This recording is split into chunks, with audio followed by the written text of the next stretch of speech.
hay un sector de la política, hemos hablado del peronismo, hemos hablado de Cambiemos, ¿y qué pasa con el radicalismo?, se preguntan algunos. De hecho, habitualmente nos toca encontrarnos con diferentes referentes del radicalismo y nos toca preguntarles sobre estos temas. Tenemos en línea a Miguel Ponce, él es director del Centro de Estudios para el Comercio Exterior del siglo XXI, coordinador además de la Comisión de Economía, de la Comisión Nacional, la UCR. Nos acompaña aquí en la 97 para charlar un poco, ¿no?, de las cuestiones políticas, económicas, cómo ve el radicalismo hoy por hoy la economía actual, qué perspectiva hay para el futuro, cómo se ve este 2019 y lo que viene. Miguel, Nando Rodríguez te saluda, buenos días, ¿cómo estás? Muy buenos días, Nando, alegría estar con ustedes. Igualmente, Miguel, le agradezco mucho por el contacto, te agradezco mucho por la posibilidad de charlar. Bueno, básicamente, como lo veníamos hablando en la introducción, me gustaría primero que nos des una percepción personal sobre lo que está pasando con la economía de la Argentina. Vos que perteneces a la UCR, a la Unión Cívica Radical, ¿cómo ve tu sector político lo que hoy pasa con la economía de la Argentina?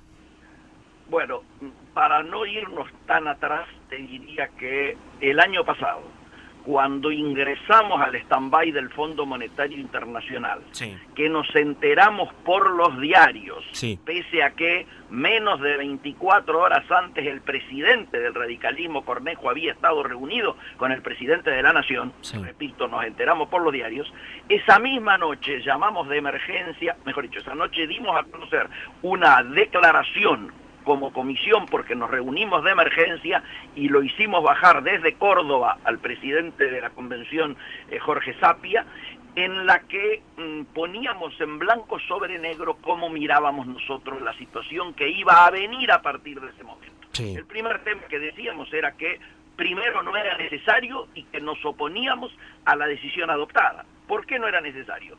Hablamos, hicimos un rush ese día, ni bien nos enteramos al mediodía que se iba a anunciar lo del fondo, con 4 expresidentes del Banco Central.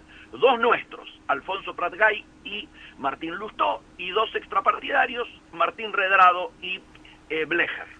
Los 4, unánimemente y por separado, no es que se pusieron de acuerdo, nos dijeron que no era necesario, no hubiera sido necesario tener que acudir al Fondo Monetario Internacional con todo lo que eso implica. ¿Y por qué? Porque no se daban las condiciones de emergencia que suelen originar el retorno, diríamos, al fondo con todo lo que eso implica. Primero, no había un retiro furioso de fondos de los bancos, no había una corrida bancaria. Segundo, no había una obligación de pago de deuda que no pudiera cumplirse en ese momento, no había vencimiento alguno que implicara que estábamos en una situación de peligro de default o algo parecido. Sí. Lo único que había era una corrida cambiaria que, por supuesto, podría haberse enfrentado con menores costos utilizando mecanismos o herramientas heterodoxas. ¿Qué dijimos esa noche? Además de lo obvio, de que lógicamente se perdía autonomía para la toma de decisiones de carácter económico a nivel nacional, adelantábamos lo que estamos viviendo hoy. ¿Cuáles son los 3 elementos centrales que dijimos esa noche? 1, vamos a una feroz pérdida del poder adquisitivo del salario real. Pasamos de primeros en Latinoamérica a séptimos. Segundo, vamos a ir a una bruta recesión. En aquel momento le vendieron al presidente que íbamos a una V corta, es decir, una caída en nivel de actividad y un rápido rebote. Nosotros anunciamos en ese momento que iba a ser una L, el debate era el tamaño de la L, es decir, cuál iba a ser la profundidad de la caída en el nivel de actividad y cuánto tiempo iba a durar. Y el tercero, el que ya estamos viviendo, el más duro, el que más nos duele, que es la creciente desocupación, consecuencia precisamente de la situación anterior, es decir, de la situación, digo, de la recesión, ¿no es cierto? Empezamos con la caída del empleo público, lo cual es obvio si entras al stand-by del fondo, TELAM, ustedes que están en el tema prensa, pero también el INTI, el INTA, cualquier instancia que mires del aparato del Estado se ha achicado. Luego empezó lo de las pymes, es decir, un goteo permanente que lleva a pérdida de puestos de trabajo y pérdida de fuentes de trabajo. En noviembre estaban muriendo 11 pymes por día, hoy están muriendo casi 30. Y el tercer elemento es que ya ahora la gran empresa es la que está padeciendo los despidos y las desocupaciones. Hoy hay nomás 3.000 tipos de la empresa de suspensiones, ¿no es cierto?, y pérdida de despidos en la industria automotriz solamente. Y podríamos analizar, yo vengo de estar en Mar del Plata, Toledo es la segunda fuente de empleo de la ciudad de Mar del Plata después del municipio. 2.000 familias están al borde de quedar en la calle por la crisis que vive Toledo. Una empresa emblemática como tantas otras que sobrevivieron todas las crisis, menos esta que estamos viviendo. Miguel, sí, perdón. Sí, no, le quería preguntar justamente, ya teniendo este panorama general de la economía, de hecho, sumando a la percepción que se publicó en la revista Forbes, que hace referencia a lo que usted ha marcado al final, ¿no? Tan preocupante la situación en la Argentina que incluso hablan de un colapso en economía. Desde el punto de vista político, usted a estas alturas ya del año 2019, de cara a las elecciones, ¿ve como un acierto o un desacierto que la Unión Cívica Radical se haya aliado a Cambiemos en su momento y haya formado una coalición, ¿no? Obviamente. Correcto. Para comprender esto es necesario que se acepte una realidad histórica en el radicalismo, que es un partido muy orgánico, que plantea la democracia hacia afuera y que por lo tanto plantea la democracia interna. Democracia interna implica que los afiliados, a través de sus representantes, en este caso los convencionales, que es la máxima instancia partidaria, yo soy convencional nacional de la Ciudad de Buenos Aires a nivel nacional, resolvemos democráticamente la política de alianzas y la estrategia electoral.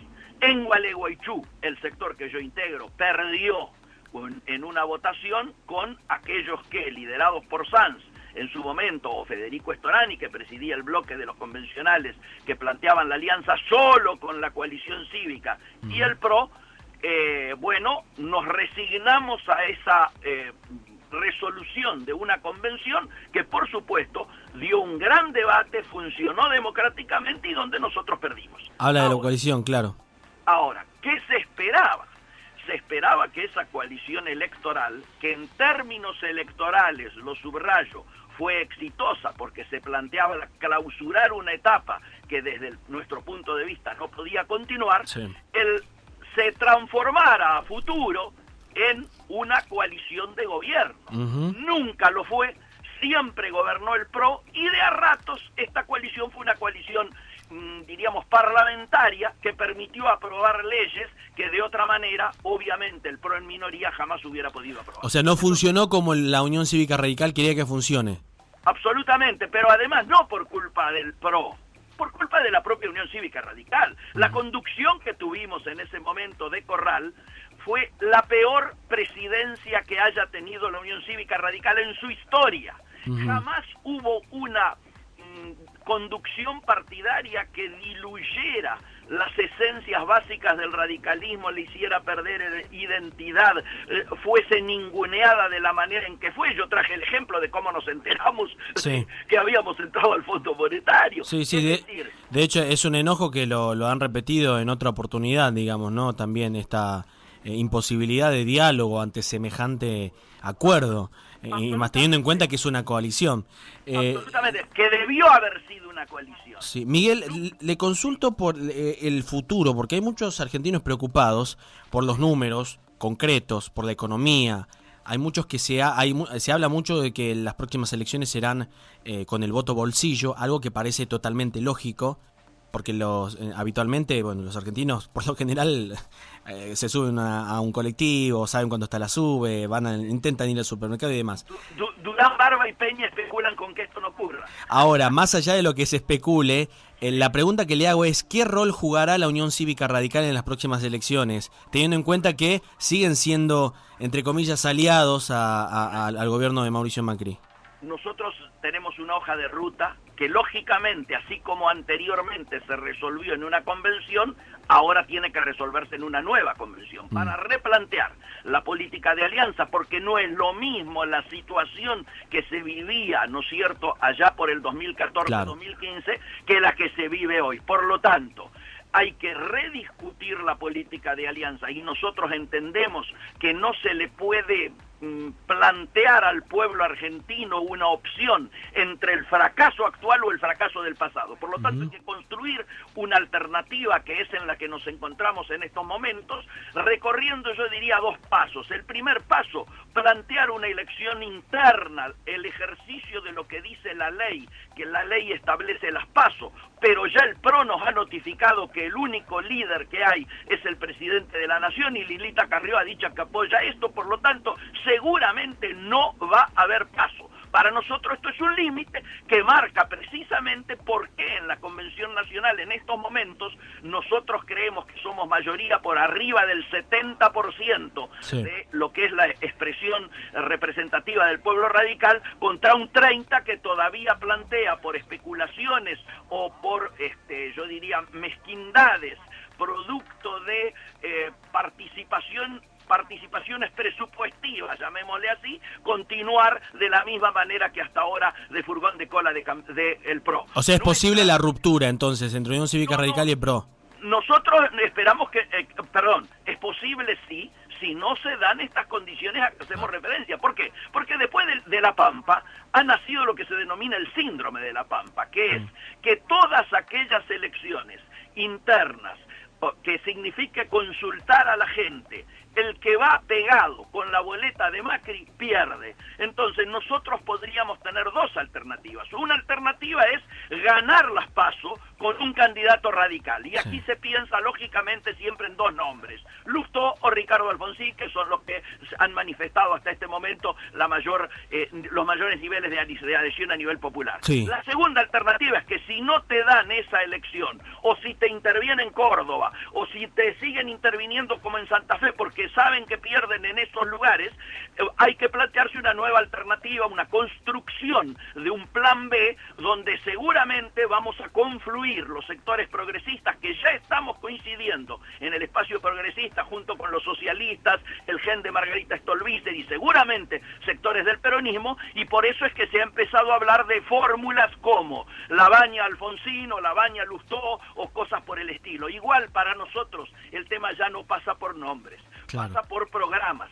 A fin del año pasado en el Savoy nos juntamos gente de todo el país encargados de las comisiones técnicas nuestras y elaboramos lo que se denomina la agenda progresista. Para eso también queremos la Convención Nacional, para discutir el programa que se va a plantear al pueblo hacia adelante. Nosotros entendemos que tiene que haber un acuerdo político, sea quien sea el que triunfe en las elecciones, sea quien sea el nuevo presidente, que convoque a un acuerdo político, económico y social, cuyo primer punto, el más importante y el más urgente, tiene que ser una reforma impositiva que cargue los mayores esfuerzos en los sectores que tienen mayor capacidad contributiva y levanten la presión sobre el salario, el consumo, los creadores de empleo, la producción. Ocurre algo con este acuerdo. Recuerdo hace un par de meses atrás también se hablaba de una especie de consenso, o de tratados para que la Argentina crezca en conjunto. El gobierno mismo había llamado al diálogo a diferentes sectores políticos. La realidad es que pasaron meses y la situación empeoró. Por ahí cuando escucho esa palabra acuerdo o nos llamemos al diálogo y demás, es como que a mí me da la impresión, y me parece que a algunos argentinos también, a nivel general, le da la impresión, de vuelta con la intención de tratados, hay que esperar más porque tratados o a un acuerdo no llegan nunca. No. Mi planteo a lo mejor no se entendió bien. Yo entiendo que hay dos tiempos. Hay un tiempo que es una agenda de inmediatez que se le plantee no al gobierno, porque obviamente el gobierno no está en condiciones de responder, sino al Parlamento, claro, ¿cierto? Que se le plantee al Parlamento hoy una agenda de salvataje de las pymes, que es salvataje del empleo. ¿Qué implica esto? Suspender por lo menos por 180 días las ejecuciones judiciales que están habiendo sobre todas aquellas pymes que hoy no están pudiendo cumplir con sus obligaciones tributarias. Yo les cuento, clientes míos en noviembre, diciembre me decía, ¿qué hago? pago? ¿Le pago a la FIP o pago los aguinaldos? Obviamente eligieron pagar los aguinaldos, preservar a la gente, ¿no es cierto? Pero las pymes hoy no pueden esperar que vuelva la reactivación, una reactivación que cada vez se aleja más, de acuerdo a los mismos informes internacionales, ni pueden esperar el cambio de gobierno. Entonces, esa agenda corta de emergencia y salvataje tiene que ser planteada ya al actual Parlamento. Lo que yo estoy hablando es de algo más profundo, a más largo plazo, que trasciende un solo gobierno y que es un acuerdo político, económico y social donde no solo estén los partidos políticos, sino los sectores representativos del empresariado, de los trabajadores, de las organizaciones sociales, de las universidades, etcétera. ¿Para qué? Para construir políticas de Estado que las quitemos de la competencia electoral y que puedan ser sostenidas a largo plazo. Esencialmente, el tema de la revolución educativa que necesitamos y de la reforma impositiva que yo te hacía referencia en búsqueda de mayor equidad. Recordamos a los oyentes que tenemos en línea a Miguel Ponce. Él es director del Centro de Estudios para el Comercio Exterior Siglo XXI y coordinador además de la Comisión de Economía, Convención Nacional UCR, Unión Cívica Radical. Le agradezco mucho, Miguel, por el contacto. Vamos a seguir obviamente en línea ante cualquier situación, porque usted entenderá, es un año electoral. Vamos a charlar, esperemos que lo podamos tener un tiempito, así que le agradecemos por la amabilidad.